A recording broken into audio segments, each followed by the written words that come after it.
Hello, everyone. Thank you for joining us today on Nigeria Today Live and in today's episode of Tech and Gadget Corner. My name is Olusegun Labode Ajakari, Head of Sales for Ranos Technology.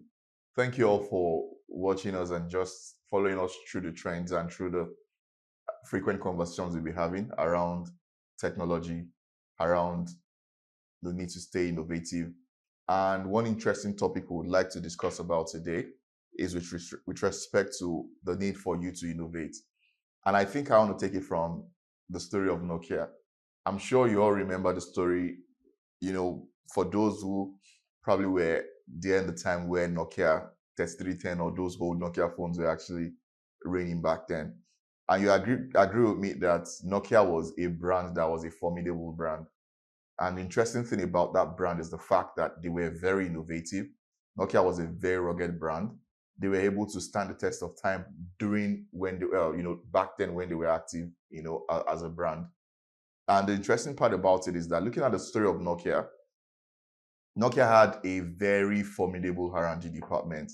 They had several, components fixed together to make the brand a reputable brand group globally.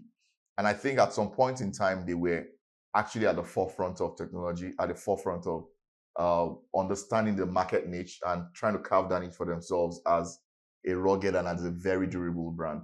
But over the time, we came to realize that Nokia was a brand that was also not, being innovative. And this was where, when it changed the trajectory for them, was when we started experiencing the Android technology, come into play.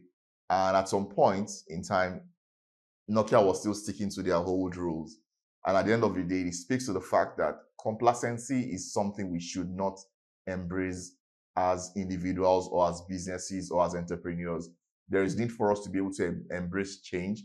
There's need for us to be able to be adaptable to new things.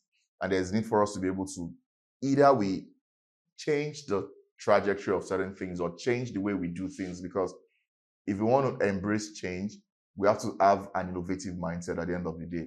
Now, as business owners, either in your business, if you've been doing things in a particular way and you see that your result has not been probably bringing out growth, there is need for you to look at ways in which you can change the trajectory of your business.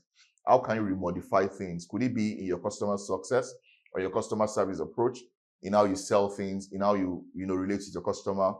Are there certain processes you need to also tweak or try to update to stay relevant in today's technology?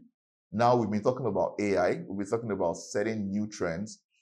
How are you also adapting those trends, adapting those strategy, adapting those innovation into your business?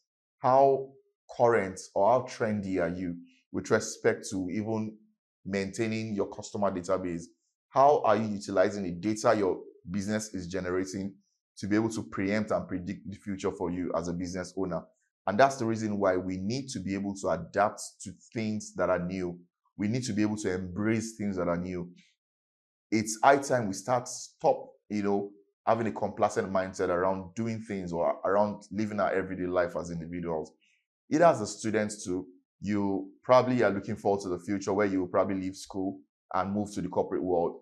How adaptable are you to the trends happening in the corporate world as well? So are you trying to get to know people who will help you, mentor that will take you through the trajectory of life, someone that will hold your hands and take you through certain things or lessons you need to learn as an individual?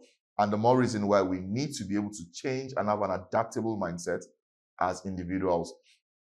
I'll take you back to the story of Nokia as well too. Now, looking at software and ecosystems, as a platform where we need to change. Nokia was not innovative with respect to their hardware components. They were still trying to build the phones, trying to build the Symbian OS. And at that point, right, Nokia was still doing the old things in a new way. And at the end of the day, Android was coming in with new technology. It was just them feeling comfortable in themselves as a brand, saying that, oh, no one will take over our market. But over time, Android now came with a strategy around making the devices even as cheap. And that was where you had the likes of Techno coming in, you had the likes of Infinix coming in, and you look at all the OS they are all running on. These are OS that someone who probably has never had access to phone can actually afford to buy those devices. They came and they crossed the market. So there is need for us as individuals to be able to understand our target market. How can we create our services to be affordable? Or probably even if you're trying to create a bespoke kind of service to your customers, how can you make that service available in a conducive and in a in a transformative manner? How can you apply certain business principles to make your services affordable to a particular kind of people? At the end of the day, right, it's not even about selling things in an expensive way, but how are you even delivering the service to your customer? And that requires a need for us to stay innovative and be able to understand what the market needs. The interesting part about looking at, if we look, I have to take it back to the likes of iOS. There's something they do around making the brand becoming like, it's like a lifestyle. They're saying a lifestyle. And at the end of the day, they understood what the market needed. And they were trying to push their customers, push their target market towards thinking in that direction. But Nokia was just trying to build their OS, the Symbian OS back then. For those who are probably within the tech field, they will understand this very well. They were building the Symbian OS. But at the end of the day, while they were trying to build their Symbian OS, Android was coming into play, creating a different platform, something that the UI for Android was easy to play with. And guess what? For those who have toddlers in their houses, a child who is maybe like 3-year-old or let's say 4-year-old or 5 years old can actually operate your Android phone. Have you realized if you have a child and maybe they get access to your phone, with the interface, they know where games are, they know where YouTube is. You don't even need to teach them some things, they just know what to press. And also, those were the things the Android technology was trying to understand. And at the end of the day, they took over the whole market. And now they have the largest share when it comes to mobile technology for mobile devices. So the interesting part about it is that as business owners, as individuals, we must be able to stay innovative in anything we do. Try to understand what your customers need and try to see how you can change the trajectory of how you do business. And at the end of the day, the key thing is in this regard. Nokia, the culture in Nokia was more like the old school way, like we say old school. Like we always say in leadership, culture will eat strategy for breakfast. What kind of culture are you building as a business entrepreneur? As a student, what kind of culture do you have? Are you having a culture of innovation? So as a business leader, what kind of culture are you building within your organization?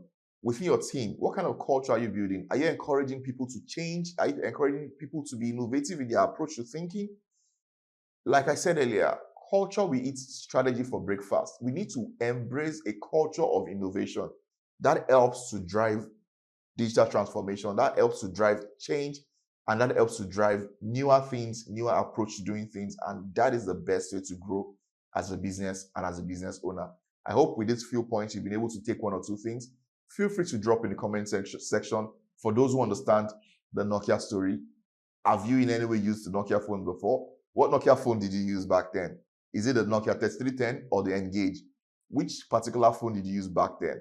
I also want to hear you share some stories with me around how has innovation helped you in your business?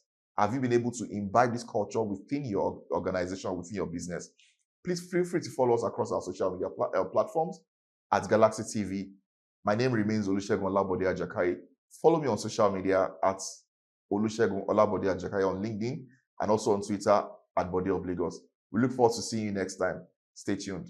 Thank you.